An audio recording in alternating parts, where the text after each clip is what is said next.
and welcome to Ozheads Podcast number 22, Dos. Dos. Dos, uno, dos, tres. Dos, uno, dos, tres. We were just talking about that, yeah. This is good because this is actually the closest since the last episode that we've ever done. Usually we do one, and then we go away for 6 months. Right. And then we come back. We need to do greater frequency. So well, actually, there's also a good kind of reason to do it, too, which is, you know, talk about like new kind of product drops, you know, as they're kind of hitting, you know. A lot's been going on. It's been very busy. But this one, because we had, we talked about last time the first two drops of the year. Yeah. You know, which was Bulldozer. And then before then it was Mule Kick. And then we just did Paniolo X, the Hawaii. 2025 in Hawaii, the 10th anniversary. You did an event around that, which was like very well attended. Phenomenal. Hats off, mahalos to everybody in Hawaii watching this. That was amazing attendance. Great venue too. Place called 1938 Indochine. Kevin Aoki's place. The food was unreal, but of course I didn't get to eat any of the food. But Marvin took me in and showed me, this is the food. This is going to be everybody's. They had like roasted a pig. They had poke. They had sashimi. They had sushi. I'm like, oh my God. And he's like, you get none of this. Yeah, you get none of this. You have to go talk to everybody. Come here. Yeah. Marvin is awesome. So I had leftovers when I got back to the hotel of Laura's dinner. But anyway. That's great. It's all good. So yeah, no, we've been really busy. And then this just Blood dropped medicine. it's being shipped right now. As we're talking right now in the back of the warehouse. It's shipping. It went for sale like yesterday. Well, it was being sold to retailers yesterday. We announced it and started releasing pre-sales yesterday at 8 in the morning, and by 8 o'clock last night, per my text chain, it was sold out. So it went phenomenally well. But yeah, that's Blood Medicine LE 2025. We did an LE of Blood Medicine last year. But what size was it? It was a 652. Okay. And we did, off the top of my head, I believe it was 1,500 12 counts, so 18,000 total cigars. This year, just based on the reaction of last year, we stepped it up and we decided to do 21 count cabinet boxes, 3 different sizes, total production over 44,000 cigars, and that sold out in a day. So we're shipping it out now. It's great. That's this right here. So, I mean, these are boxes of how many cigars? 21. 21. 21 count cabs.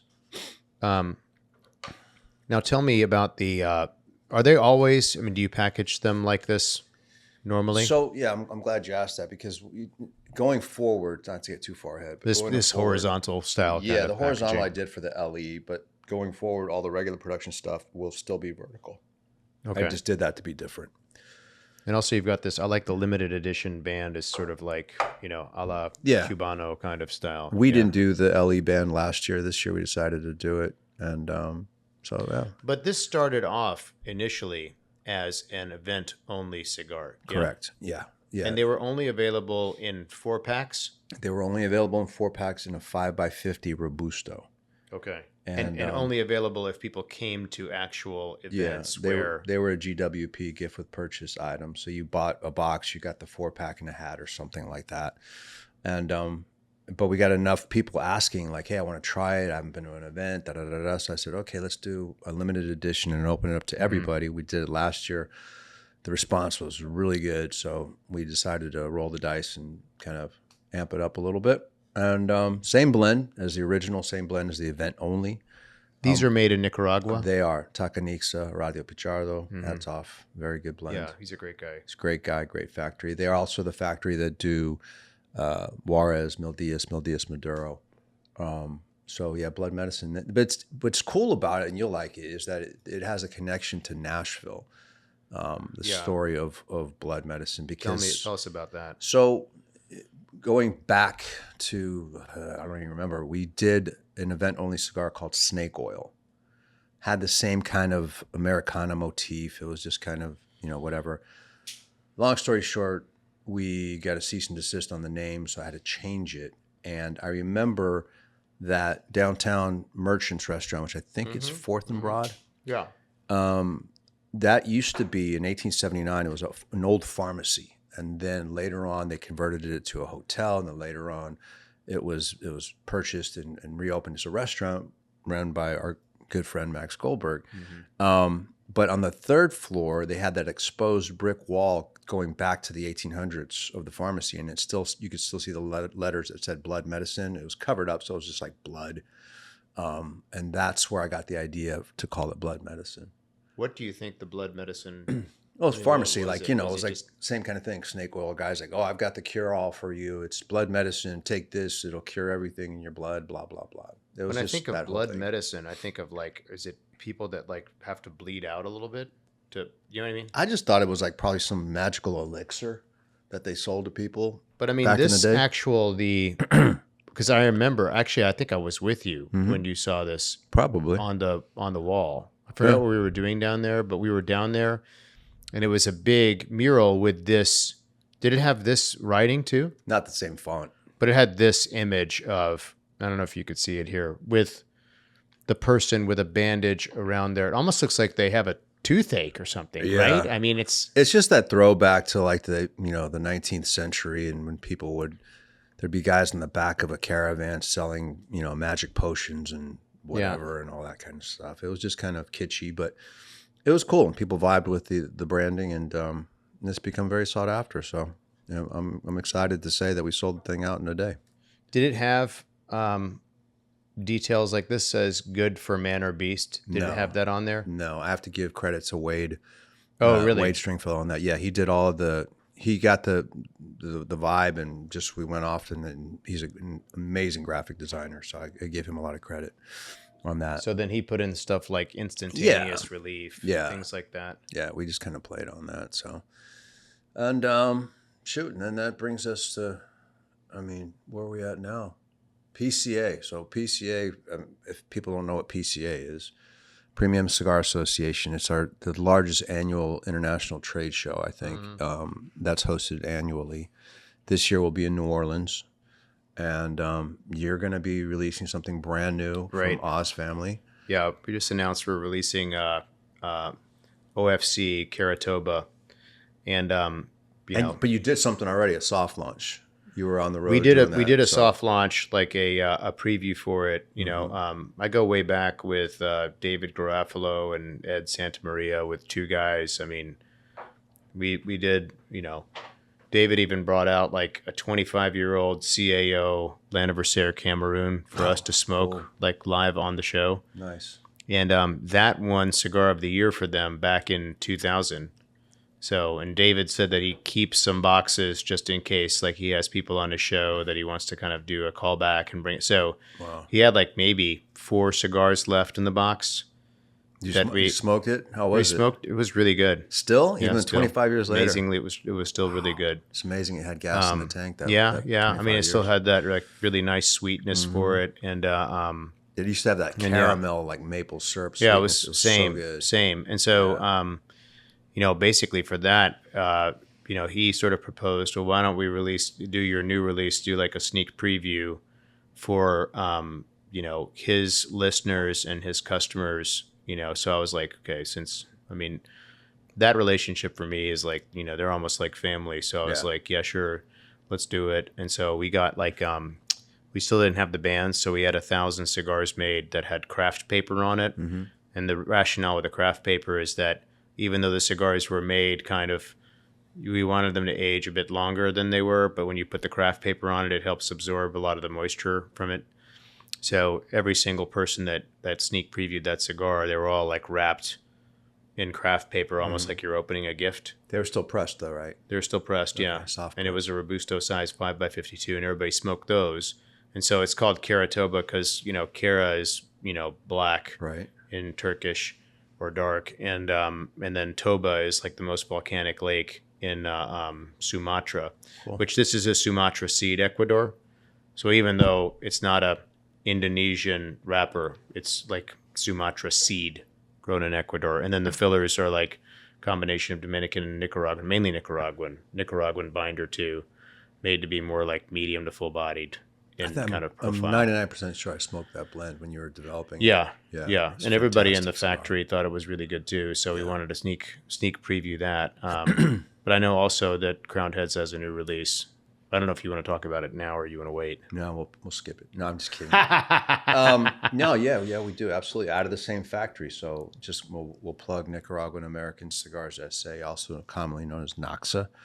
Our good friend Gustavo Cura. It's an interesting story because like Gus was very instrumental when we first started Crown Heads in opening doors and meetings to us in Central America to meet with potential new suppliers. And and you introduced me to him for Karatoba too, Yeah. so he's making that as well. Yeah. So it wasn't even on my radar up until a couple of years ago, but a good friend of mine, Willie Herrera, actually told me, he's like, hey, man, you should do something with Naxa. And I'm like, Naxa? I was still thinking about the old Naxa that I visited 12 years ago. And he said, no, Gus is running it. I'm like, Gustavo Cura? And he's like, yeah. And I'm like, no kidding. So He's a great guy. fantastic. So it was kind of full circle. So I went back, did Le Patissier with him, did Azul y Oro as an LE with them as well. And so, yeah, so I hooked you guys up, and that became Karatoba. And Knox is also doing our new release that will be called Crown Heads Broadway. It's just kind of a play on word, just like broadleaf way, Broadway. And also because Lower Broadway here in Nashville has become so, sought after and a destination. So yeah, I'm excited, man. It's Connecticut broadleaf wrapper, Nicaraguan binder filler, 3 sizes. And in conjunction with that, new packaging. So that's, by the time you guys see this, it might be out. I don't know. But we'll be doing a brand new look for Crown Heads portfolio going forward. That's going to hopefully just more readily identify all the brands under the portfolio. Yeah. Because I think you would agree to this, but we visit stores and you see Mil Diaz next to Juarez, next to La Vereda, next to Four Kicks, and they look like 4 different companies. So we started this project better part of a year ago, working on how can we unify the portfolio Right. and not lose the individual identity of the brands. So that will be revealed in New Orleans in 11 days, 12 days, 14. And we've seen it, and I think it looks really good. It's a nice way of kind of tying together so that if you come into a store and you want to see the Crowned Heads section, it's readily available. It will be, all looks like it ties in together. All the boxes will be the same cabinet style, different color variations, but same 21 count cabs. So you'll have more of a footprint that people will say, oh, that's Crowned Heads, as opposed to, it's all over the board. Yeah. I mean, and even we're doing the same thing with OFC too. Like, the Oz is central and more, just straightforward, easily recognized. I mean, nowadays, Karatoba's a brand new look for Ozgener. Yeah. And there are 4 sizes in that too. But I mean, that's the whole thing is that, nowadays people's attention span is so shortened even still, just because of like how often you're looking at your devices that you almost like you have to hit them like right away with an impression. 100%. Like if you think about the most successful brands in the industry, you go into a humidor and you go, there it is. There's my father. There's Padron. There's Fuente. There's Perdomo. Whoever. They're very easily identifiable to the eye. Whereas we weren't really hitting that mark for Crown Heads. Yeah. So, and now that achieves it, I thought that was really well done. So I'm really excited about that whole thing. Yeah, I'm excited about it too.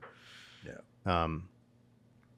So those are like the main 2 releases from Crowned Heads OFC at the trade show. Yeah, but I would imagine by the time we get back to number 23, we'll have actual product from both of us. Yeah. That'll be exciting to see too. And actually, the word is that the attendance is going to be up. Yeah. At the PCA, up with attendance from retailers, and also a pretty interesting increase as far as like booths too. And, companies, new companies that are going to be displaying. I don't know if those new companies are they all cigars? Are they cigars and accessories? I mean, I don't know. I mean, well, it seems like there's still an influx of new companies, new cigars. I read about it every week. I mean, I would assume that's predominantly a premium cigar show. So hopefully we won't see a bunch of like other tobacco products. I'll put it that way. But it should be good, man. This is always that time of year that I look forward to in terms of not only just getting new product out, but seeing old faces, seeing, colleagues and everything and catching up. And things like that. You may have said this before, but what's the kind of wrapper, binder, filler breakdown of blood medicine? Connecticut, Ecuador wrapper, Connecticut, excuse me, It's Ecuador Habano, Connecticut on the binder, and then just Nicaraguan and Dominican fillers. It's really well made too. It's easily approachable, like anybody. I think that's part of the success. Is it's just creamy, it's medium, it's not aggressive, it's a consistent cigar, and it's just got a cool story, and it's got a good look to it, and it's whether it's your first cigar of the day or your last, you're going to be able to enjoy it, and I think that's important as well. Are there any other like interesting kind of Nashville memorabilia or history that has stuck with you that you have like in your kind of ideas or archive? I mean, Broadway kind of came about just serendipitous because it was broadleaf. Some of our most successful releases over the years have been broadleaf. Mm-hmm. So I started thinking and playing with it. I was like, it's like kind of a broadleaf way. And I'm like, Broadway. And so I kind of just ran with that. And then we put on the side of the bands, of the new bands, we put the kind of a replication of the Tennessee state flag, just to give it a little bit more of that kind of a vibe to it. But I mean, there's so much inspiration in Nashville in general. I mean, even going back to like 2013, God, J.D. Howard Reserve. We had a brand, that was it on the wall, J.D. Howard Reserve. But that came about because my wife told me, did you know that Jesse James used to live in Nashville? I didn't know. I didn't either. Yeah. She's like, yeah. So I started to go down that rabbit hole. And so he lived, I believe, the address. Are you on Fatherland? We lived on Fatherland. And I put the address in numeration somewhere on the box, and I can't remember it off the top of my head. But his alias when he lived here at the time was J.D. Howard. So it's kind of like this outlaw kind of cool thing. So I got to credit my wife with that idea. But that's just an example of the inspiration that's in this town. Not only everybody thinks about music, but there's other things and other aspects. And isn't Jericho Hill inspired by a Johnny Cash reference? Yeah. It's basically the whole line is based on Cocaine Blues, which is a song, a cover that he does on that album, 1968, Folsom Prison Live or whatever. Mm-hmm. I don't know how I went down that hole, but I just started listening to the song over and over, and all of the names of the cigars are something to do with that, either that album or that track. So, but if like you guys went in the office there's a huge portrait of Johnny Cash, and like I'm sitting there every day, and it's like he's looking over at me. I'm like, it's kind of bled into my psyche, so to speak. But that was a portrait that our friend John Chiasson, rest in peace. Yeah.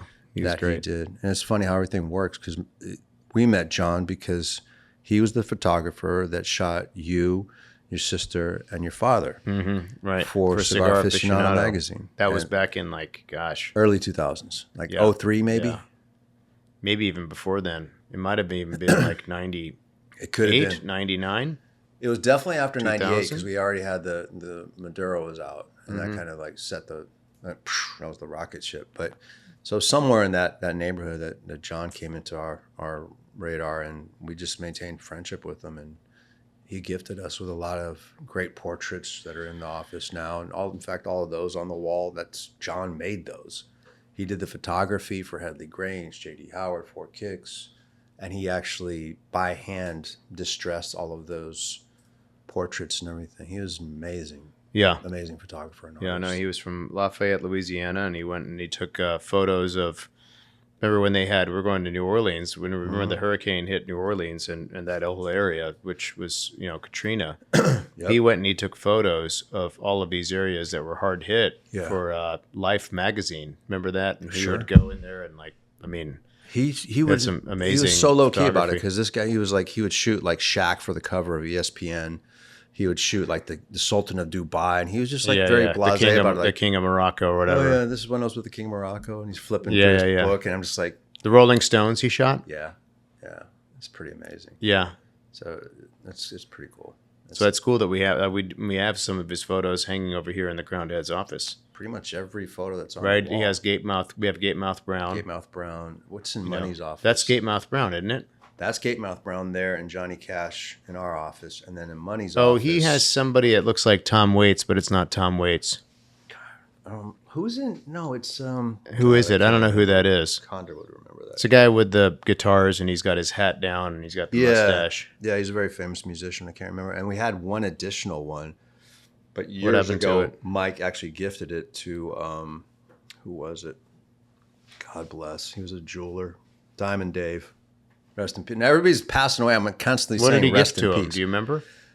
Oh God, years ago, like probably 2011 or 12 or something. So Diamond Dave used to do jewelry for a lot of country music artists and everything. He actually did my wedding ring that Laura gave me.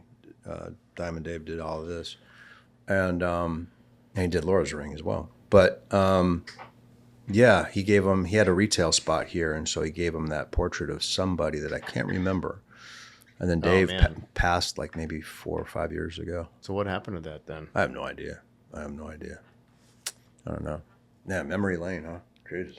Yeah. Crazy. Yeah. Wow. But I wonder, is that mural still up there in Merchants, the one with the blood medicine? We were talking about that earlier. I don't know what's become of Merchants because, like I said, last year They saw sold that. the building, you said. Yeah, I think the building So is. I don't know why knows? they'd want to tear it down, to be honest with you, just because they got such great brick in there. Maybe they want to reuse the brick. But now downtown, you have so many country music celebrities that are opening up their own bars down there. Yeah, I saw something somewhere like on IG that said that the total count of celebrity bars in Nashville was at one time like, and that wasn't too long ago. It was like 21 or 22. Oh, that many. Yeah. And now I just saw something where Snoop Dogg and Dr. Dre are opening a bar in downtown Nashville. Yeah. Yeah, I also heard that they're working on one for Post Malone. That wouldn't surprise me in the least. I mean, I don't know if he's living over here or what the story is. He's here a lot. In fact, when I was having a cigar with Michael yesterday, he just mentioned that he ran into him at Rolf and Daughters. He said he saw him having dinner there with some people. So he's there a lot. Or he's in Nashville a lot. So, but I mean, it used to be just a few, but now it's like Lainey Wilson. Who else has got one? Luke Combs. It's Morgan Wallen. Morgan Wallen, Eric Church. Yeah. I couldn't list the 21. And then Luke Combs has one. Yep. And now they're working on one for Post Malone. You got Snoop Dogg. Snoop and it's Dr. almost Dre. like become like a like a Disneyland, right? for Yeah. adults, kind of, you know? Disneyland for alcoholics. Right, I guess. I mean, Jesus. You know, it's funny. I didn't know this. You got to plug Max's place. Yeah, that's Friends in Low Places. Yeah. Garth Brooks' place that place is huge. that he runs. Yeah, it's huge. Massive. It's funny. I didn't know. So I was talking to a friend of mine last night, and he's actually, his uncle is Alan Jackson. Okay. And He's got one. It's called AJ's. AJ's was one of the first ones actually that was a celebrity. Yeah, a celebrity kind of branded bar that was in downtown. So I commented they had a Opry's 100th anniversary concert that was on TV, and Alan went and he played there, and I was complimenting him on Alan's performance, and because he's getting ready to retire, so he's going to have like a couple of retirement concerts. I think his last retirement concert is in Nashville. I don't think he's announced the dates yet for it, but anyway, we were talking about that, and then he said that Roberts, which is one of the most popular classic. I mean, most of the locals, as far as what's still there, Roberts, Tootsie's. Yeah, and then the Legends and the Stage. Yeah. But I mean, most locals in Nashville prefer Roberts. I mean, if you polled most of Nashvillians, they'd probably say Roberts. I don't know if they would list Tootsie's second, maybe, or maybe they would, Legends or Stage. But Roberts is so kitschy, you know what I mean? And there used Roberts to be a band that played there called Brazil Billy. Do you remember them? Mm-mm. They were a honky-tonk band that they were really good. And the lead singer was Brazilian. And so I guess the story is the person that owned Roberts, they were aging out, and Brazil Billy was the house band.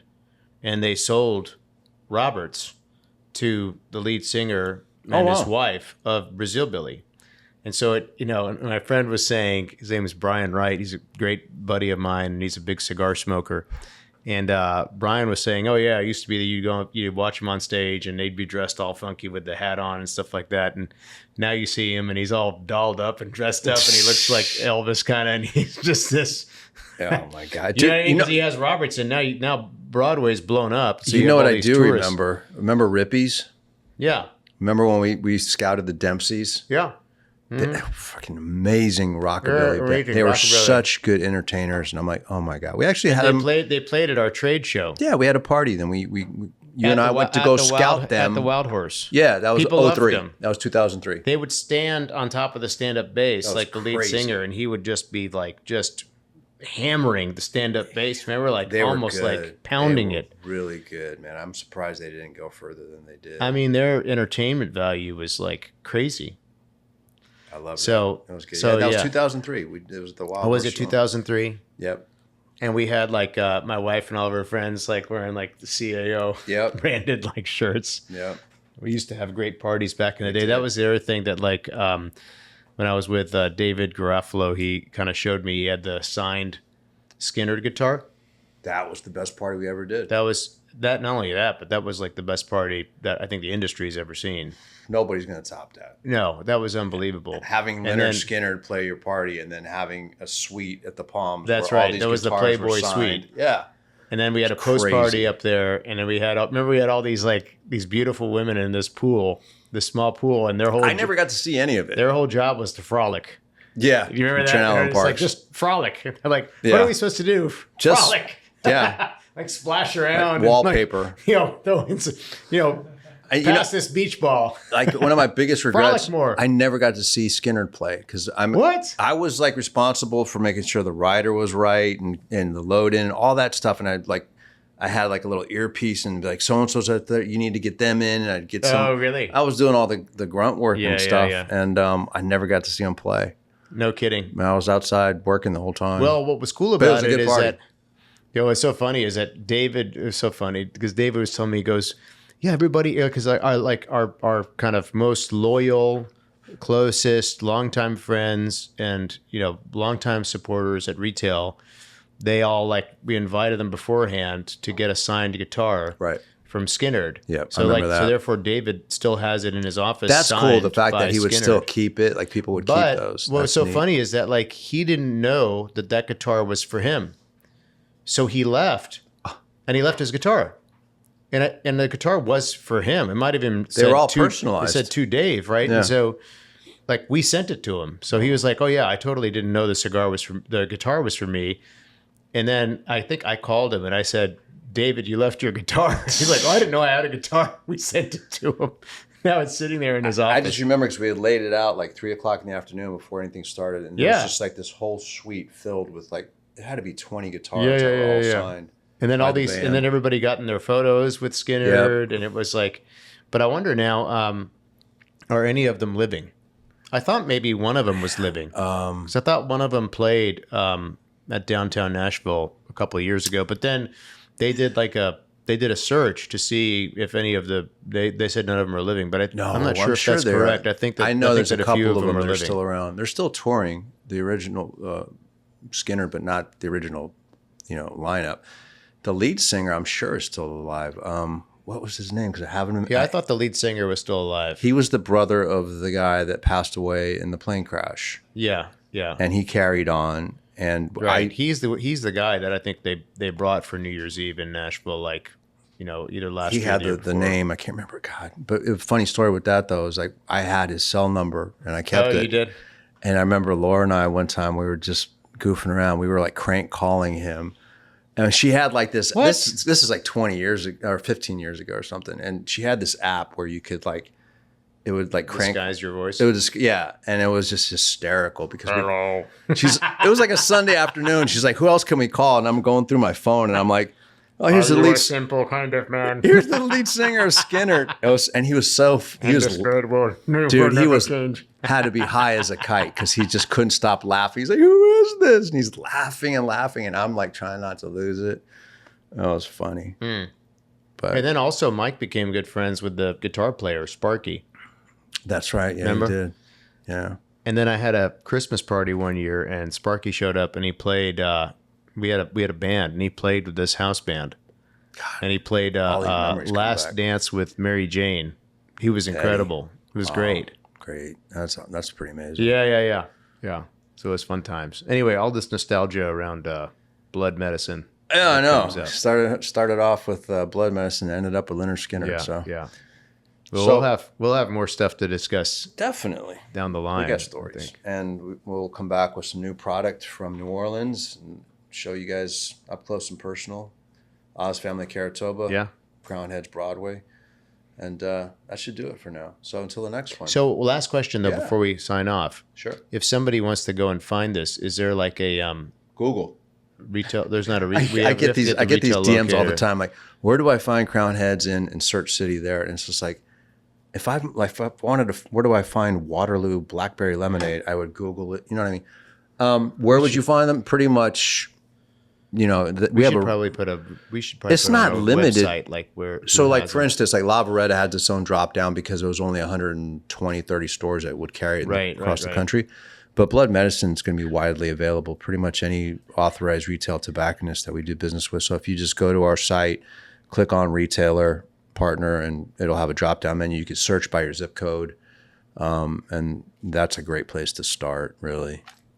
Or just Google it, and you'll find a list of the usual suspects that carry our products. So Okay, sounds good. thank you for asking. Yeah. All right. Until the next one, keep smoking Oz Family cigars, keep smoking Crown Heads. Have the best day of your life. All right. Cheers. Take it easy.